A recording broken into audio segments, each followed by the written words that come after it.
Guiar sua empresa rumo ao crescimento e à perenidade que você deseja? A M Prado Governança Corporativa prepara a sua organização. Melhores práticas adotadas no mercado voltadas para aprimorar seu modelo de gestão e tornar sua empresa mais sólida e lucrativa.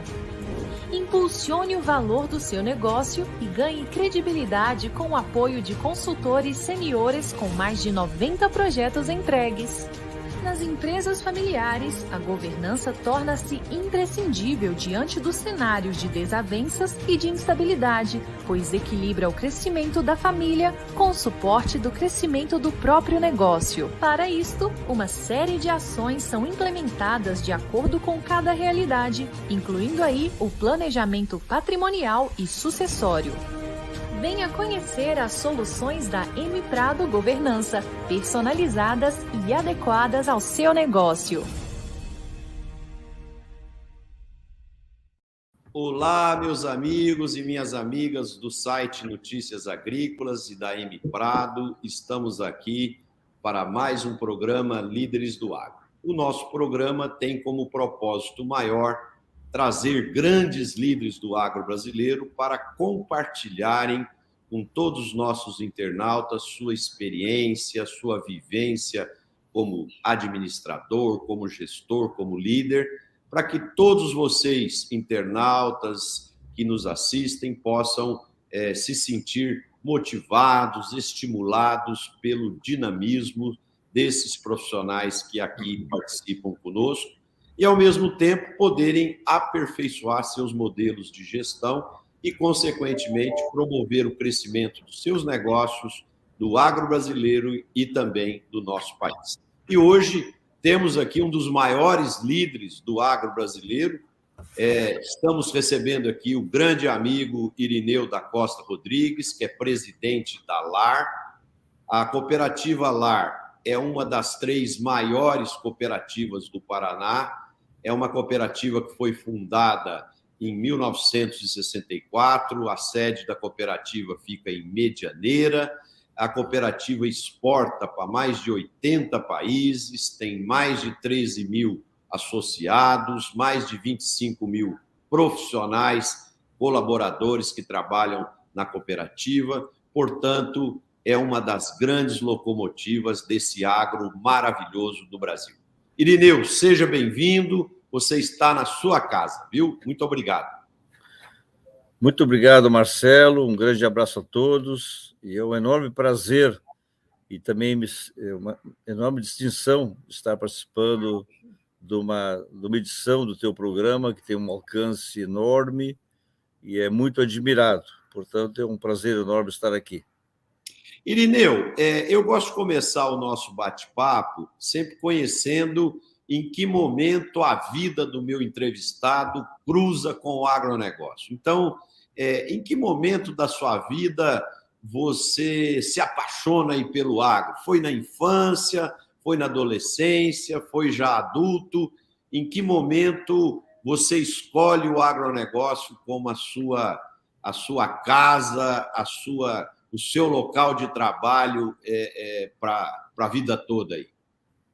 Olha, Marcelo, eu acho que é desde sempre, porque eu nasci numa propriedade agrícola, meu pai era agricultor, na região sul do Rio Grande do Sul, na região chamada região da Campanha, Canguçu, que fica de Pelotas para Santa Maria, e desde pequeno eu vivi sempre nesse ambiente da agricultura familiar, de pequena propriedade, embora meu pai era bem estruturado, mas era uma pequena propriedade. Então, desde sempre, eu me vi como um agricultor, alguém que ia dar sequência ao trabalho do meu pai. Depois da escola primária feita lá naquele interior, eu fui fazer colégio agrícola por 7 anos, ginásio agrícola 4 anos e mais técnico agrícola por mais 3 anos, e depois a faculdade de agronomia. Sou formado em dezembro de 73, portanto, em dezembro próximo, eu vou estar completando 50 anos como engenheiro agrônomo. E aí eu migrei para o Paraná, porque o Rio Grande do Sul tinha muitas faculdades de agronomia. o Paraná só tinha uma, Santa Catarina não tinha nenhuma, então era normal que os engenheiros agrônomos do Sul migrassem ou para Santa Catarina ou para o Paraná, como mais tarde migrando para o Centro-Oeste. E assim que eu vim para o Paraná, há 49 anos já completos atrás, comecei como na extensão agrícola, na antiga Carpa, que hoje é Emater Paraná, agora é IDR, e junto está a pesquisa do IAPAR, então fundou-se o IDR. Fiz meu trabalho lá por 6 anos e meio, inclusive liderando na região de Cascavel, na cidade de Cascavel, trabalhei 3 anos como regional da Emater de toda essa região, que hoje é uma das regiões mais pujantes do nosso país. E aí eu saí para realmente, literalmente, ser agricultor. Arrendei terras, mas passou um ano e houve uma necessidade de alguém para presidir a atual Frimeza, e eu fui ser presidente da Frimeza lá nos anos de 80 já. E depois, aí, de certa forma, uma breve interrupção, mas não deixei nunca de estar na direção e na presidência de uma cooperativa do agro. Ô, Irineu, e conta um pouquinho para o nosso público como que em 1964 começa essa história fantástica aí da LAR e por que a escolha do nome LAR, que é um nome tão aconchegante, né, que todo ser humano sonha em ter um lar, né? E vocês foram muito felizes aí na escolha do nome. Então, conta um pouquinho para nós como que foi fundada a cooperativa e como foi essa trajetória até chegar agora e por que a escolha do nome LAR. Bom, no próximo 19 de março, a LAR Cooperativa vai estar completando 59 anos de existência. Sempre assim, muito bem vividos, sem ter passado por nenhuma confusão ou crise, sempre se desenvolvendo uma liderança forte. Essa cooperativa ela foi fundada pela Igreja Católica, que na época essa região aqui era um sertãozão, não tinha nem asfalto para chegar a Foz do Iguaçu. Nós estamos muito próximos de Foz do Iguaçu, entre Cascavel e Foz do Iguaçu.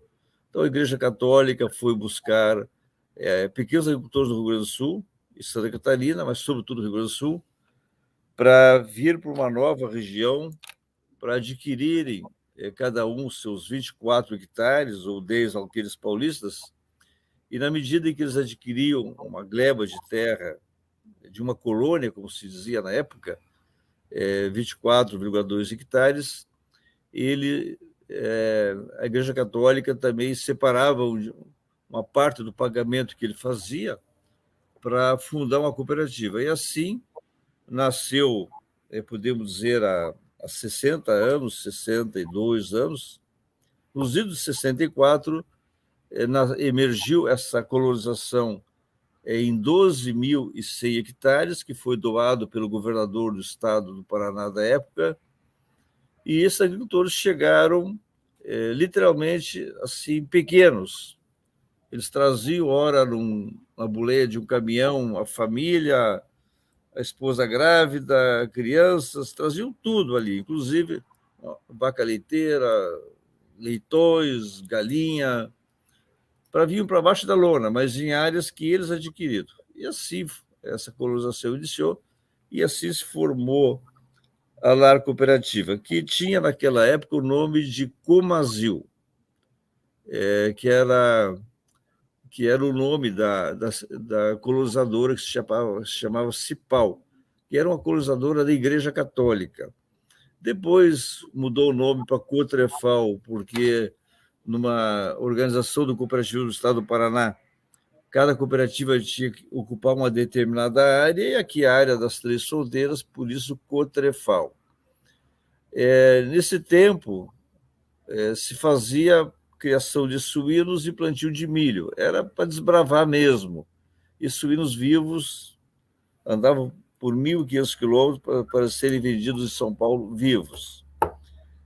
Depois veio a mecanização, aí o binômio soja e trigo, E aí, como eram pequenas propriedades, precisou diversificar.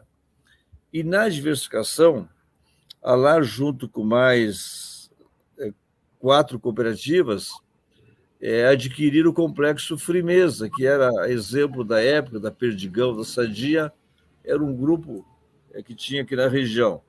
E eles não foram bem, então as cooperativas, em 4 cooperativas, compraram esse empreendimento, e aí que tem hoje a marca Frimeza, onde a LAR é dona de 1/4 dessa cooperativa segundo grau, cooperativa central. Mas também esse mesmo grupo, que era o Grupo Roaro, que era detentor da Frimeza, ele tinha também a Óleo LAR, Indústria de Óleo de Soja LAR, que aí, no caso, a LAR, que na época se chamava já Cotrefal, adquiriu esse complexo industrial de esmagamento de soja. E a marca era a marca LAR, óleo LAR, arroz LAR. Então, a marca veio junto.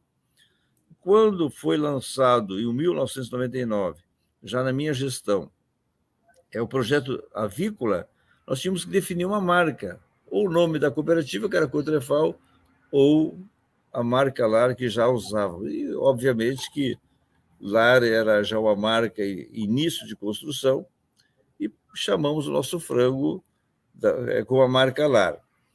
E aí foi assim muito interessante, porque as pessoas ligavam para a cooperativa e a telefonista dizia assim: Cotrefal, bom dia.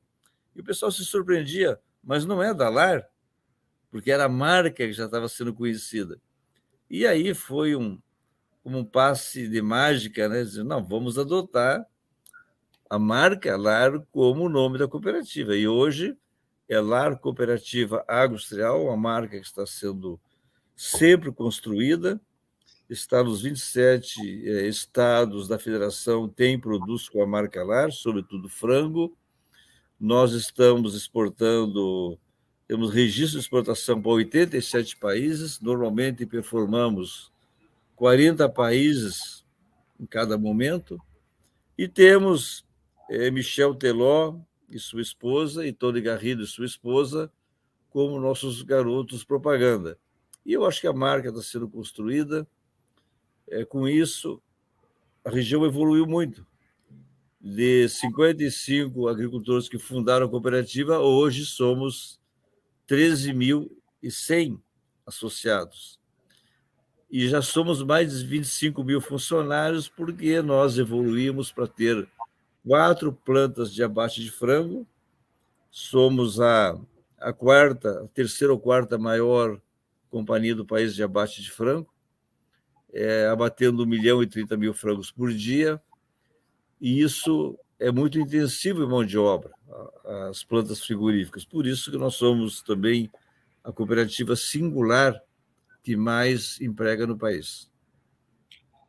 Ô, Irineu, você falou um negócio aí muito interessante, que eu pessoalmente acredito muito nisso. Por exemplo, quando você olha as marcas de esportes, Nike, Adidas, eles patrocinam atletas de tênis, de futebol, que ajudam a proliferar a força dessa marca, né? Mas no agro brasileiro, principalmente por causa da cultura muito forte de commodity, né, muitas cooperativas têm dificuldade de aceitar essa relevância do marketing e da formação de uma imagem de marca e assim por diante. Como que você, como líder, trabalhou isso dentro da cooperativa para que os cooperados, os conselheiros, todo mundo enxergasse a relevância de se ter artistas tão famosos, tão importantes, para ajudar a cooperativa a fortalecer essa marca e esse nome se tornar nome do coração dos consumidores? É assim, Marcelo, tudo é um processo, você vai construindo. Uhum.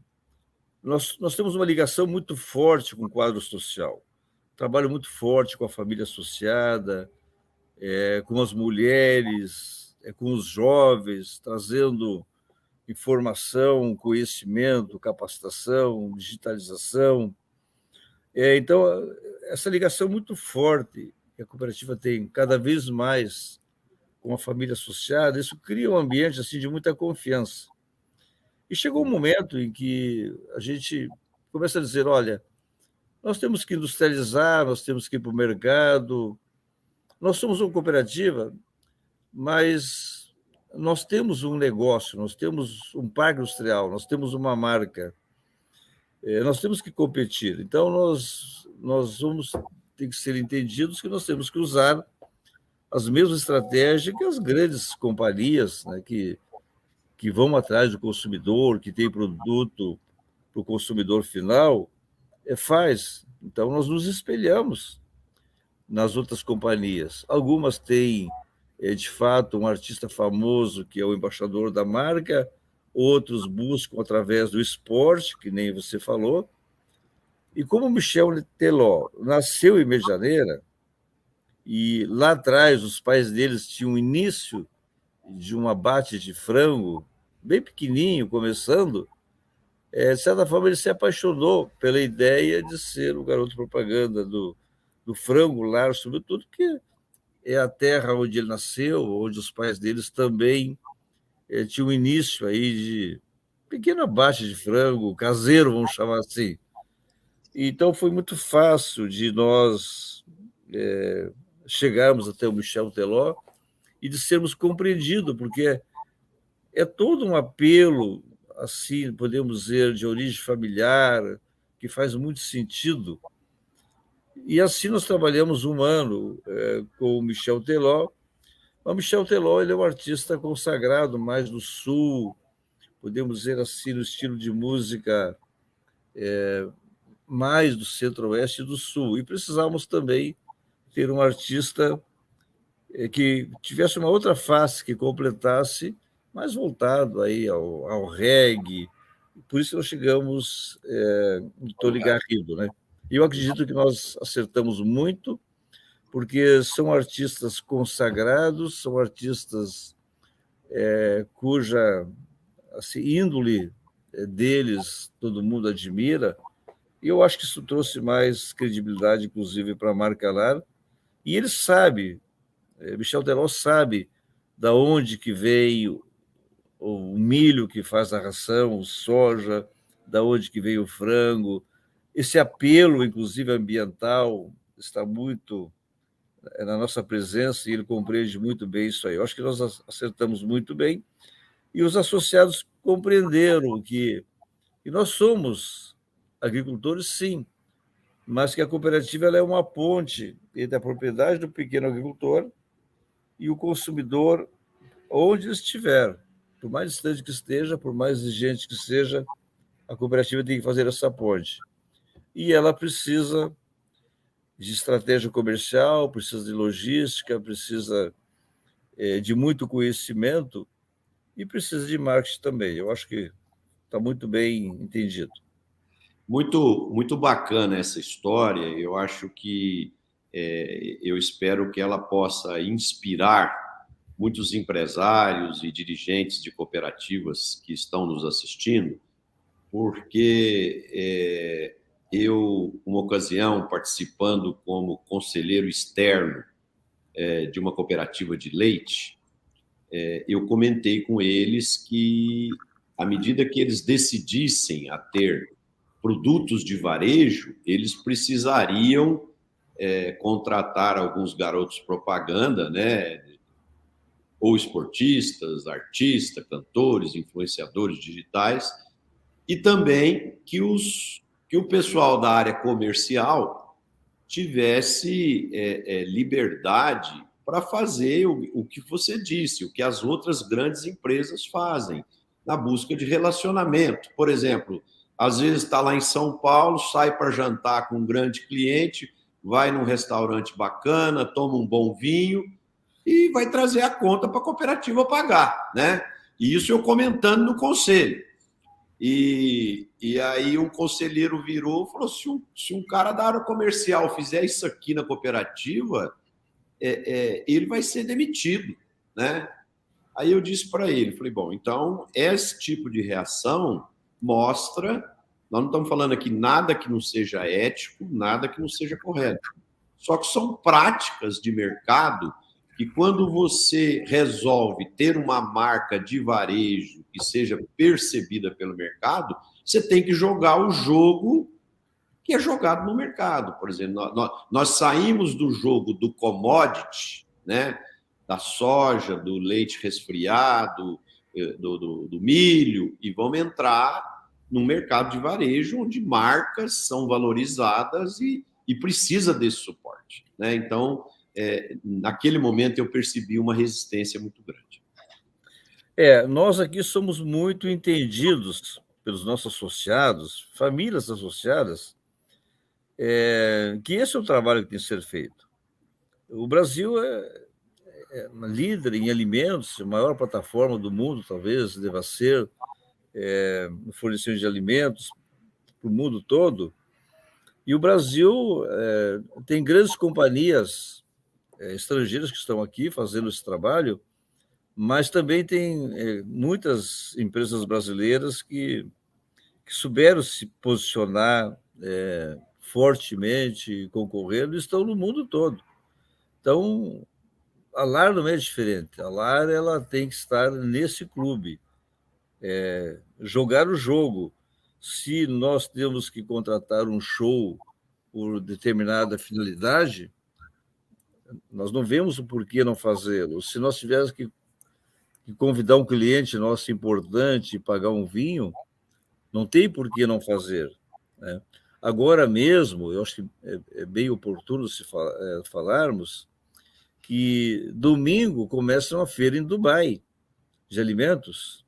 A LAR vai estar com o stand lá, com profissionais lá, falando inglês fluentemente, se relacionando, recebendo clientes já consolidados, atraindo outros clientes. Então, a LAR vai estar lá em Dubai, com o seu stand, com 4 pessoas atendendo, porque o fluxo é muito grande de pessoas. Bom, tem um custo, pagar o espaço para o stand, construir o stand lá, ter o material promocional, a viagem de avião, o hotel, enfim, ter que pagar um vinho lá para um cliente nosso lá da Coreia do Sul, por que não? Porque faz parte do fechamento de um negócio. Então, a gente faz isso aí com muita tranquilidade, como também cada ano tem uma feira na Europa, um ano em Paris, a Feira de Sial, no ano seguinte a Feira de Anuga, na cidade de Colônia. A LAR vai estar lá. Essas 2 feiras internacionais, anualmente, a LAR vai, uma em fevereiro e outra em outubro. Fora as feiras aqui nacionais, como a APAS em São Paulo, a APRAS na região de Curitiba, tem que estar junto, porque senão está fora do jogo. É isso aí, Irineu. Gostei muito do seu ponto de vista e fico muito feliz que isso possa servir aqui de inspiração para muitas cooperativas, muitas empresas que não estão ainda seguindo os trâmites normais do mercado, né? Eu queria te perguntar agora, Irineu, a gente sabe do sucesso do cooperativismo no Rio Grande do Sul, Santa Catarina, no Paraná, mesmo em São Paulo, e à medida que vai subindo o Brasil aqui para o centro, para o norte, para o nordeste, você vai raliando a concentração de cooperativas e aí você tem menos concentração de cooperativas. O que na sua visão, qual que é o aspecto cultural, ou se não é cultural, por que esse modelo de êxito pleno do Paraná ele não é multiplicado nos demais estados da federação aqui para cima? Eu penso que precisa alguém liderar o processo. O que aconteceu no Rio Grande do Sul é que a pequena propriedade tinha uma necessidade de se organizar. E também tinha algumas migrações da Europa, sobretudo, que trouxeram o conceito até do associativismo, não só do cooperativismo. Como o Papa João XXIII pregava, inclusive, na encíclica da época, de que as pequenas economias tinham que se reunir ou em sindicato ou em associações, que é uma forma cooperativada. E assim, o cooperativismo ele nasceu aqui no Paraná, acho que é uma das mais antigas do país, como no Rio Grande do Sul, como também São Paulo, Minas Gerais, mas tem que ter uma escola, alguém que lidera e que vai fazendo um processo de escola. Para nós, assim, que fomos, de certa forma, aprender no Rio Grande do Sul, embora eu tenha minha origem lá, mas voltamos lá para ver o trabalho que as cooperativas faziam, como também aqui no Paraná, na região da colonização holandesa e alemã, nós fomos buscar informação, buscar, na verdade, um pouco de educação cooperativista. É isso que nós fomos fazer. Embora lá o meu pai era associado em cooperativa no Rio Grande do Sul, estou falando de 60 anos atrás, na Faculdade de Agronomia e no Colégio Agrícola, a gente tinha matérias de cooperativismo, mas aqui no Paraná, na verdade, a Lar Cooperativa teve esse processo de liderança que foi do padre José, que era o padre daquela comunidade e foi também o primeiro presidente na fundação da cooperativa. Essa cooperativa teve um presidente, então o primeiro foi um padre. Mas o que nós temos observado é assim, nós, quando precisamos ir ao Mato Grosso do Sul, onde tem muitos gaúchos, inclusive, mas tem paulistas, tem mineiros, paranaenses, quando a LAR chegou lá, havia alguns insucessos em cooperativas que estiveram lá. Então, era uma barreira, mas na medida em que, de forma continuada, um ano após o outro, a LAR vai trabalhando e vai levando um pouco do pilar da educação, que é o quinto princípio do cooperativismo, vai exercendo o sétimo princípio, que é o interesse pela comunidade. É impressionante hoje, as reuniões da LAR no Mato Grosso do Sul, tem produtores que plantam 30 mil hectares e sentam lá na reunião, humildemente, com os pequenos, e a gente percebe que faz falta, uma cooperativa faz falta a quem produz. É questão de tempo de ir subindo, como Goiás tem iniciativas espetaculares, como Minas tem cooperativas espetaculares. Eu acho que pouco a pouco isso vai se alastrando para o país e vai ter espaço sempre, seja em regiões de pequena propriedade, como de média propriedade, sempre vai haver espaço. Agora, talvez muda um pouco a concepção de cooperativa. Talvez cooperativa mais voltada a resultado, porque cada um tem seus consultores técnicos, né? Mais para pool de compras, pool de exportação, ou de agregação de valor através de uma indústria comum. Acho que o espaço é enorme. Acho que o crédito e a medicina está dando um grande exemplo aí, que o cooperativismo ele vai se expandir e vai, com bons resultados, ele vai se consolidando. O Irineu, existe um dado estatístico no agro, e nós temos aí, eu até uso muitos deles nas minhas palestras, são dados espetaculares, que enchem a gente de orgulho, mas tem um dado que, de uma certa forma, me incomoda, que é a gente saber que tem 5 milhões de propriedades rurais no Brasil e metade delas, 2,5 milhões de propriedades, os seus donos não conseguirem obter nem 2 salários mínimos por mês. Quer dizer, então, isso demonstra que o agro ainda é um mosaico de grande prosperidade em algumas questões, mas que tem um público ainda que precisa ser resgatado para a adoção de tecnologia, de boa produtividade, de geração de renda, de geração de desenvolvimento, e o trabalho das cooperativas é fundamental para ajudar nesse resgate. O que você acha que poderia ser feito, talvez pelas autoridades, sejam elas estaduais ou nacionais, para a gente acelerar esse processo de resgate e inserir esse público no agro moderno, no agro produtivo e no agro eficiente? Eu penso que tudo passa por um processo assim de conhecimento. Acho que falar em educação, às vezes, não é bem o termo bem adequado, mas de proporcionar conhecimento às pessoas, que pode, muitas vezes, ser o governo, se pudesse, devia fazer um trabalho como o Paraná fez na década de 60, de falar de cooperativismo, de ter educadores que iam aos municípios, ao interior, para falar do movimento cooperativista que seria uma solução. Eu acho que esse é o papel que o governo deveria fazer.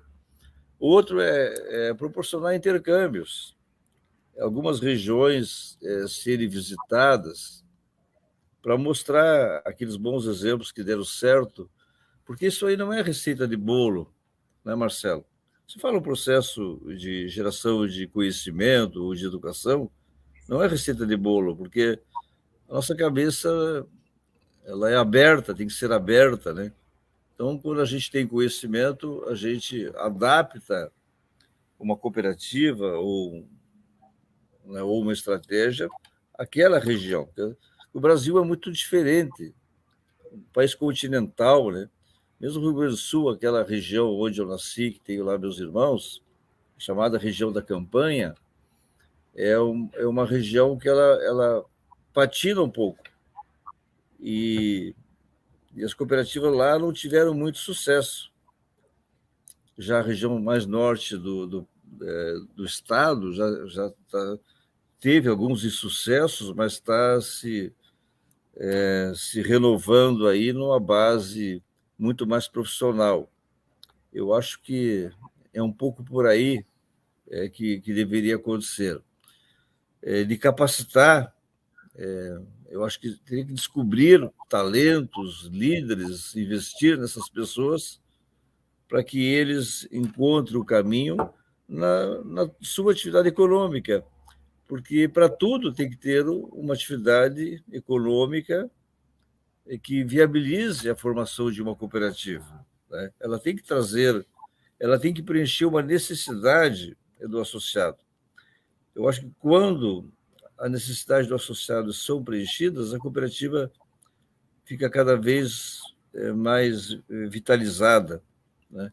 Nós aqui mesmo da LAR, no passado a necessidade dos associados era abrir estradas, ter escola para uma colonização que estava começando. Depois veio a necessidade de gerar produção para viabilizar aquelas comunidades, aquelas propriedades. Então, a cooperativa, no começo, ela foi até quase como uma associação, preocupada com a escola, com a abertura da estrada. Depois, trazer mantimentos para o consumo daquelas famílias. E já em paralelo, quase, ou no segundo passo, já organizar a produção, dar assistência técnica, encontrar mercado, encontrar linhas de financiamento. Então, pouco a pouco, e depois veio a necessidade de viabilizar a pequena propriedade. Então, para mim, cooperativa ela funciona quando ela preenche uma necessidade do associado. Ô, Irineu, você falou aí que hoje a LAR já exporta para mais de 80 países, e também você comentou da presença da cooperativa nas grandes feiras de alimentos do mundo, seja Cial, Anuga, essa de Dubai. E essa participação nas feiras tem sido o grande aliado da cooperativa para ela multiplicar a diversidade de exportação em diferentes países, porque como elas são feiras internacionais muito conhecidas e importantes, todo mundo que mexe e trabalha nesse determinado setor vai para lá para conhecer clientes, fornecedores, tal. Então, é uma feira de geração de muitos negócios. Então, você acredita que as feiras são hoje um dos grandes facilitadores para se multiplicar essa diversidade e, quem sabe, daqui a uns dias a LAR está aí em 150 países e por aí afora? Sem nenhuma dúvida, sim. Porque na medida em que nós vamos lá muitas vezes para nos encontrar com nossos clientes, eles vão nas feiras e eles perguntam: a LAR vai estar na feira? Sim, vamos estar. Talvez as primeiras vezes até nem stand nós não tínhamos, mas nos encontramos com os clientes. Na medida que tem o stand, é um ponto de encontro, né, com os clientes, mas também prospectando novos clientes. Eu poderia aqui dar o exemplo que na feira de Anuga do ano de 2021, 2022 foi na França, nós encontramos um cliente interessado da Coreia do Sul, que, por sinal, é uma cliente, é uma mulher muito empreendedora. Conheceu a LAR, se interessou, e depois, na feira do ano passado de Dubai, em fevereiro, foi quando nós começamos a fazer negócio, foi quando eu estive lá e a conheci, e depois, na feira do ano passado, de Sial, na França. Ela nunca tinha vindo ao Brasil, e só veio ao Brasil para visitar a LAR, e uma grande cliente. Então, foi prospectada numa feira, e hoje é uma cliente bem importante para lá na Coreia do Sul. Então, só para dar um exemplo bem concreto, né, Marcelo, o quanto que as feiras são importantes. Importantes para a gente conhecer clientes, mas também importantes para a gente aprender, para a gente ver tendências, ver o que está rodando naqueles ambientes onde tem estandes de diversas partes do mundo. Ou seja, você vai lá aprender como é que apresenta o produto, o que estão lançando, qual é o mercado, qual é o preço, né? Quais são os canais, qual é o agente, como é que é feita a logística. Você encontra pessoas do sistema financeiro, do sistema de logística também. Então, e também de fornecedores de tecnologia, de lançamentos. Então, é muito apropriado. Muito bacana ouvir isso, porque tem muita gente que nos assiste, tem vontade, às vezes, de começar a exportar, às vezes tem um pequeno negócio. Então, essas palavras suas foram bastante inspiradoras. Toda empresa pode começar pequena, indo numa feira, seja ela nacional, regional ou internacional, e através dos contatos que lá são possíveis ser feitos, né, você começa a entender o comportamento do mercado, fazer isso que você falou, sentir as tendências, ver como o consumidor está sendo cada vez mais exigente, que tipo de embalagem que ele busca, que tamanho, que formato, né, para que a empresa vá se posicionando, se ajustando para atender as expectativas crescentes e mutáveis do cliente, né, Irineu? Porque o que deu certo no passado não necessariamente vai dar certo no futuro. Os hábitos dos consumidores têm mudado muito, essas questões de ESG hoje estão muito valorizadas pelo cliente, o cliente está muito preocupado com longevidade, alimentação saudável, né? E isso tudo vai dando balizadores para vocês trazerem depois para a turma da produção, da indústria, e fazer os ajustes e os planejamentos para poder atender essas expectativas, não é isso? É isso, Marcelo. E eu queria falar de uma outra feira que tem um cunho diferente, que é a Feira de Atlanta, que ocorre todo ano no mês de janeiro. Então, janeiro passado agora, a LAR esteve em Atlanta convidada por clientes. Então, veja, ou melhor, por fornecedor. A LAR precisa saber o que tem de novo no parque industrial da avicultura, das indústrias. Então, essas empresas que produzem alguma inovação, algum novo equipamento, naquela feira nos convidam. Ora, vem lá em Atlanta e você vai ver o que nós estamos lançando. Então, esse ano nós tivemos uma profissional nossa que esteve lá e foi uma feira espetacular, porque tem muita coisa nova. Então, lá é um pouco diferente. Lá nós não somos fornecedor, lá nós somos clientes. Então, um fornecedor nos convidou. E é natural que no final do dia faça um happy hour lá no stand dele, ou toma um vinho, e não tem nada de errado nisso aí. Agora, o que foi super interessante essa feira de Atlanta do mês passado? Porque além de novos equipamentos, de diferentes fábricas, diferentes fornecedores, lá se falou muito na questão da influenza aviária, da gripe aviária, que agora está assim, assustando nós, já está no Uruguai, já está na Argentina. Clientes que foram lá e, inclusive, dizem, olha, eu vou ter uma demanda de frango para tal país, para tal lugar, para tal mercado. Veja, nós fomos lá através de uma representante nossa para ver equipamentos, tecnologia, e acabamos vendo muita informação da área de genética, da avicultura, na área de sanidade, a preocupação com a gripe aviária, né? E prospectando o mercado para o frango. Então, veja como tudo é muito dinâmico, como você tem que estar participando, porque senão você está fora, você não se atualiza, porque tudo é muito dinâmico, né, Marcelo? Exato. As coisas mudam, não é dentro do ano, mudam dentro do semestre, às vezes muda dentro do trimestre. Exato. E você estando junto, alguém da LAR Cooperativa estando junto, ele está atualizado. Ele, quando volta, é uma escola. Ele vem contando, reunindo e passando para a equipe o que ele viu lá. Aquilo que nós podemos aproveitar como oportunidade. E realmente aconteceu. México, por exemplo, passou a comprar frango. Lá se viu muito mercado mexicano, que era atendido pelos americanos, agora menos, estão se voltando para o frango brasileiro e para ovos comerciais, ovos consumo humano também. O Irineu, agora vamos falar um pouquinho de insumos, né?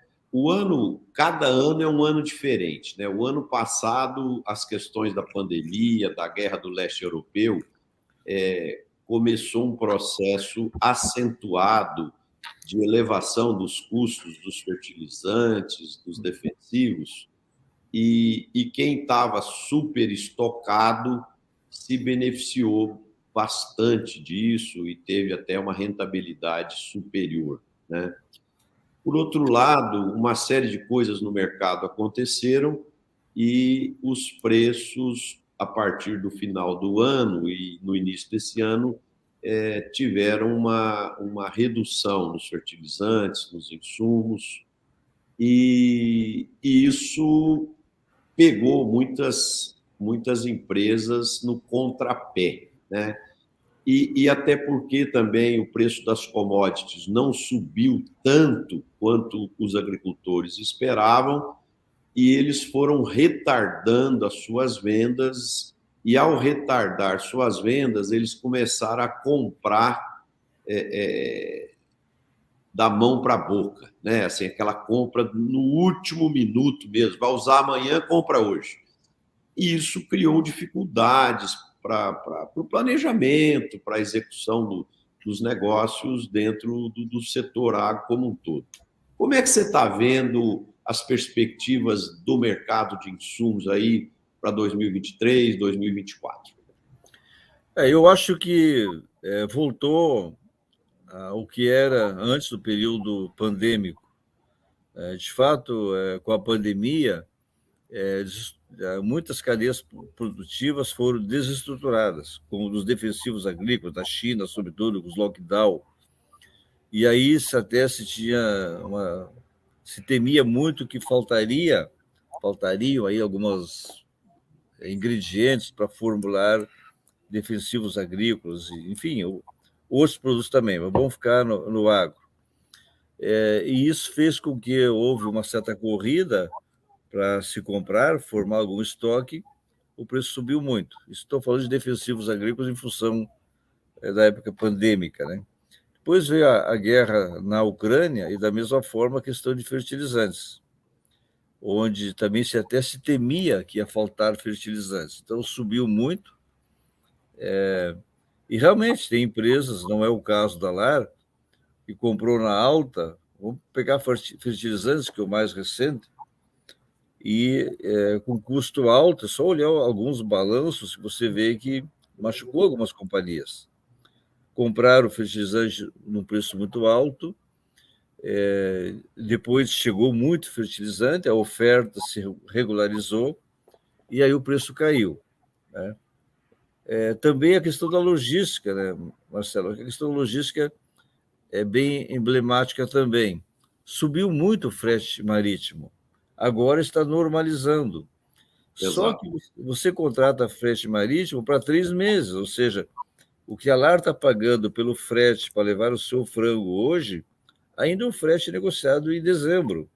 Essa queda de preço, nós vamos sentir ela a partir de março, né? Que nós vamos ver um frete mais em conta, né, nos nossos custos. Eu acho que normaliza logística marítima, defensivos e fertilizantes está normalizando, isso vai reduzir o custo nosso, né, de próximas lavouras. Mas o preço do soja também caiu. Milho está com preço firme agora, porque exportou muito milho, exportou 47 milhões de toneladas. Então, está com o estoque muito ajustado. Então, milho nos parece que tem mercado firme. Soja, eu acho que já cedeu. Não saberia dizer se vai ceder mais, vai depender um pouco da cotação do dólar, que tem diversas influências, né? Como todo mundo sabe. Então, penso que nós vamos viver um patamar de um custo menor para formar lavoura, mas nós vamos ter que olhar o nosso custo e o que é um bom preço para, quem sabe, numa venda futura, a gente, pelo menos, vender para cobrir os custos. O Irineu, olhando essa área de insumos, ainda continuando nesse assunto, a gente tem visto aí no país, nos últimos 6, 7 anos, a formação aí de grandes plataformas de distribuição, algumas com capital internacional, outras de fundos de investimento, e que, de uma certa forma, são empresas maiores, com estrutura de gestão mais profissionalizada e estrutura financeira também mais forte. Você sentiu que a competição com esses players na região se tornou mais intensa, ou eles não têm chegado às regiões onde as cooperativas são predominantes? Não, eles chegaram sim. Em Medianeira, nós temos todas elas aqui. E veja, numa região, município pequeno, região de pequenas propriedades, mas eles estão aqui. Nos dá a impressão que também, não são todas, mas algumas dessas companhias vieram para ficar um tempo e achar um bom negócio para remunerar seus investidores, né? E, quem sabe, vão sair do negócio. Agora, quem vai comprar, né? Isso, ninguém tem bola de cristal, né? De fato, aumentou a concorrência, mas eu acho que, como cooperativa, a gente tem condição de fidelizar bem os nossos associados, porque nós fornecemos uma gama de serviços e vantagens que eles não conseguem fazer. Primeiro, é que eles não têm vínculo com a comunidade. Eles trabalham segunda a sexta-feira ou até sábado, meio-dia, no horário comercial. A comunidade tem uma vida social intensa. A comunidade é viva, ela tem eventos onde a cooperativa participa. E eles não participam, eles não são conhecidos, eles não são do meio. Por outro lado, nós temos aqui todo um processo de diversificação, de integração com pecuária, que eles não fazem, né? Então, nós fornecemos serviços que eles não têm condições de servir. E isso vai criando, isso não desfaz o vínculo do associado fiel com a cooperativa. Agora, lógico, tem agricultores que não são cooperativados, como também, eventualmente, tem uma pequena parcela que também não é fiel, né? São os franco-tiradores. Então, tem de tudo um pouco, mas no nosso share de mercado, a LAR não perdeu nada, né? Tá? Claro que os concorrentes, eventualmente, tiveram que dividir um pouco a sua fatia de mercado. O Irineu, e em relação à parte de pessoas, né, nós temos aí um time bastante grande, aí superior a 25 mil pessoas trabalhando aí na cooperativa, e por mais tecnologia, automação que a gente tenha, quanto mais a gente avança no tempo, mais as organizações percebem a importância do ser humano dentro da organização, né? E aí vem os programas de capacitação, vem todos os processos de fazer com que os profissionais da organização evoluam, se tornem mais produtivos e mais eficientes. Eu sei que vocês têm um trabalho maravilhoso aí nessa área e eu queria que você compartilhasse um pouquinho conosco o que a LAR tem feito para desenvolver os talentos da cooperativa. Bom, primeiro, é preciso ter um ambiente assim de muita confiança no quadro de funcionários. Então, a gente procura assim, ter uma interação, muita presença física, inclusive, mas hoje a digitalização também nos oferece algumas ferramentas para fazer isso. Essa geração de confiança, o próprio funcionário participar do resultado, durante o ano ele acompanhar o desempenho econômico da cooperativa, isso vai gerando um interesse e eles vislumbram ali na frente que eles podem ter um 14º salário. Eu acho que isso aqui é um ponto importante. E aí, nesse processo de gestão de pessoas, a questão aí da capacitação, a questão do pilar educação, acredito que a gente evoluiu bastante. A gente procura fazer bem feito. Temos a LAR Universidade Corporativa, temos a LAR Escola de Formação, que você esteve lá com a gente.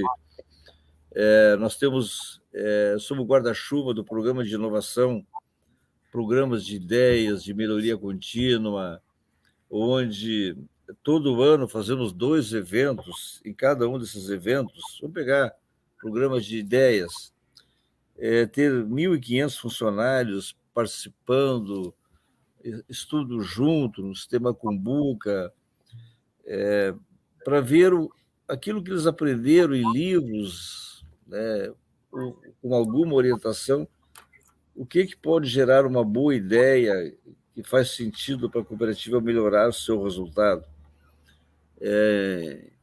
Então, nós temos cada ano esses 2 programas de melhoria contínua e de programa de ideias.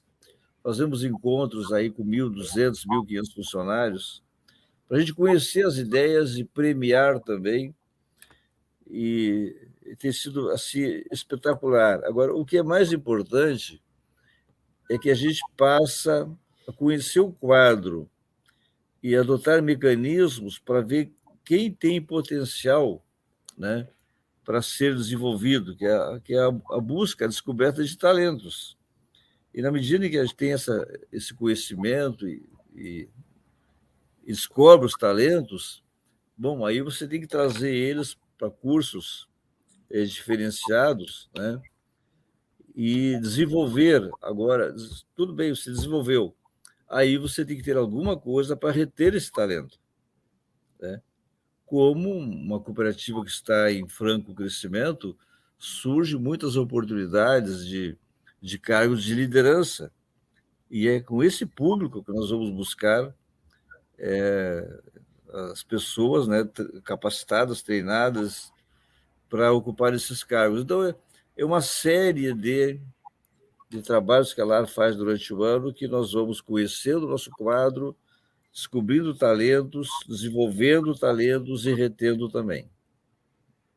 Esse aspecto que você citou, da cooperativa estar em ascensão, estar crescendo, isso é um fator muito importante, porque todo mundo que trabalha aí na organização sabe que se ele se destacar, se ele for produtivo, comprometido com a causa, ser um profissional do bem, ele vai ter horizontes de evolução profissional e de crescimento dentro da organização, né? Então, isso é uma coisa muito bacana, porque dá oportunidade para todo mundo crescer. E, com isso cria um ciclo virtuoso, né, de vontade de evoluir, de vontade de melhorar, de vontade de produzir mais.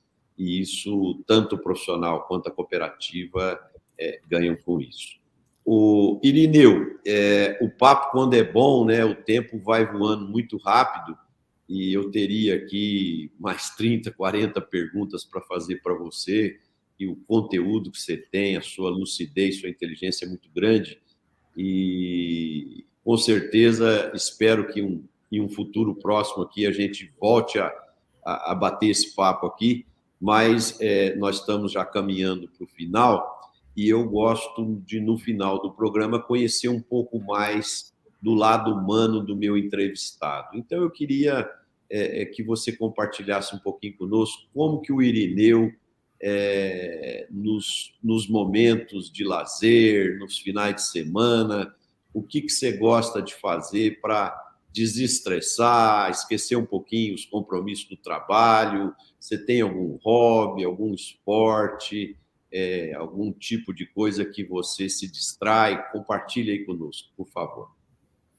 Marcelo, é assim, a intensidade do trabalho na LAR e o modelo de gestão que nós temos, que é muito participativo, nós nos envolvemos fortemente com a família associada, com o quadro de funcionários, mais recentemente com nossos clientes da linha de alimentos, que são o varejo, supermercadistas, participação em feiras. Isso toma muito o tempo nosso do dia a dia, né? Uhum. Vou dizer para você que quando eu estou em Medianeira, eu me acordo, eu levanto às 4h30 da manhã, das 5 às 6 horas eu vou para a academia e às 7h10 eu estou na cooperativa. Esse trabalho de segunda a sexta-feira, quando viajo, aí muda um pouquinho. Correto.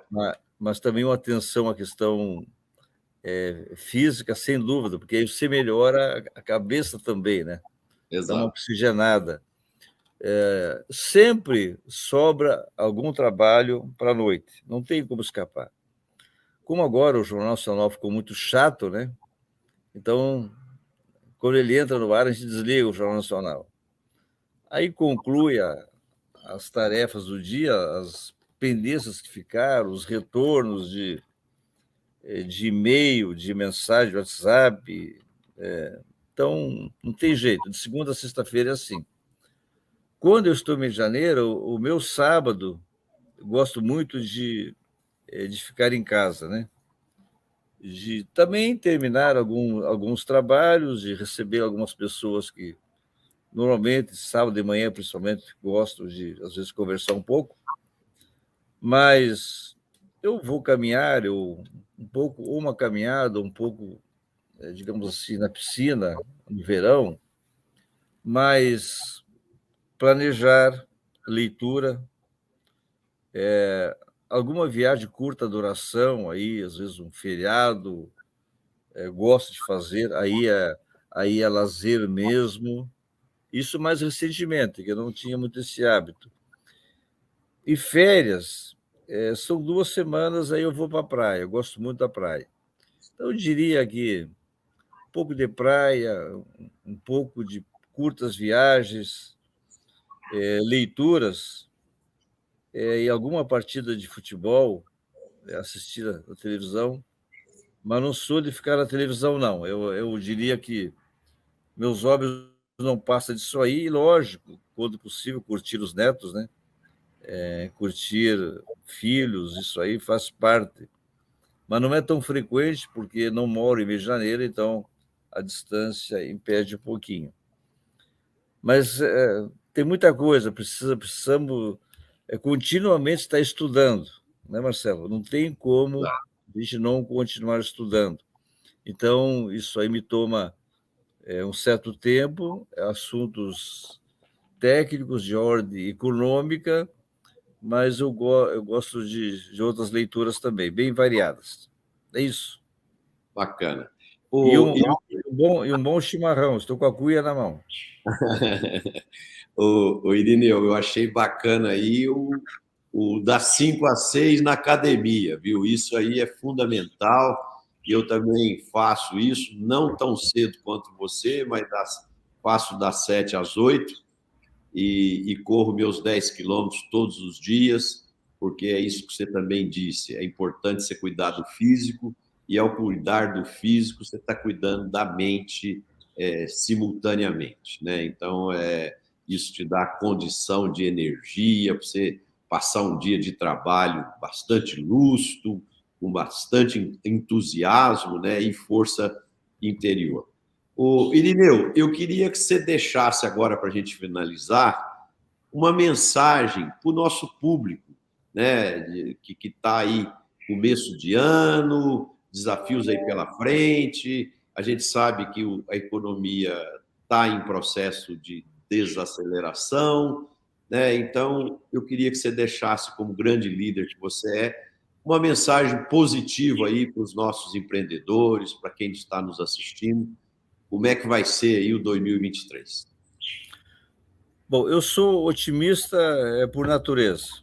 Tenho uma enorme confiança no nosso país de dimensões continentais, com diferentes oportunidades, podemos dizer assim, né? O país tem um espaço enorme no agro, como todos nós sabemos, nós somos um país da alimentação, do agro, não tem outra...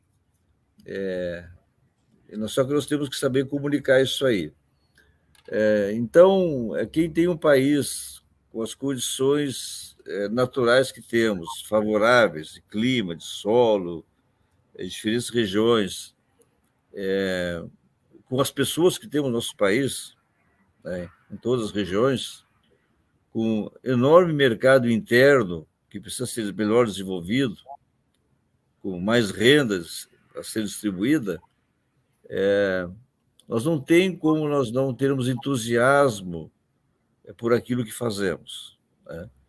E entusiasmo pelo nosso país, porque o nosso país ele é a solução. O que nós não sabemos é nos comunicar, né? Acho que o Brasil tem que saber dialogar, tem que saber se comunicar melhor. E quem vem nos visitar, quem vem ao Brasil pela primeira vez, eles têm uma ideia de país. Que não tem matas, que estão derrubando tudo, que tem queimadas. Quando ele vem aqui, ele se impressiona porque nós temos aqui, a nossa região ela é melhor em termos ambientais do que qualquer região do mundo, muito mais equilibrada, com muito mais cuidado, muito mais zelo. Então, depende de cada um de nós, de vivendo nesse momento, no nosso país, na atividade que temos, de saber aproveitar as oportunidades e ajudar o nosso país a se colocar um pouco melhor, para uma vida melhor de todos. É isso que eu penso. Ótimo, Irineu. Fantástico papo. Adorei. Eu acho que a gente, quando conversa com você, sempre a gente aprende. Você é uma pessoa de uma visão de vida, visão empresarial muito bacana. E eu espero que os nossos internautas aqui tenham gostado. Quem gostou, bota um like aí, compartilhe o programa com seus amigos, suas amigas, seus familiares, para que o nosso programa cada vez mais cumpra o seu objetivo maior de multiplicar boas ideias que os líderes trazem aqui para nós.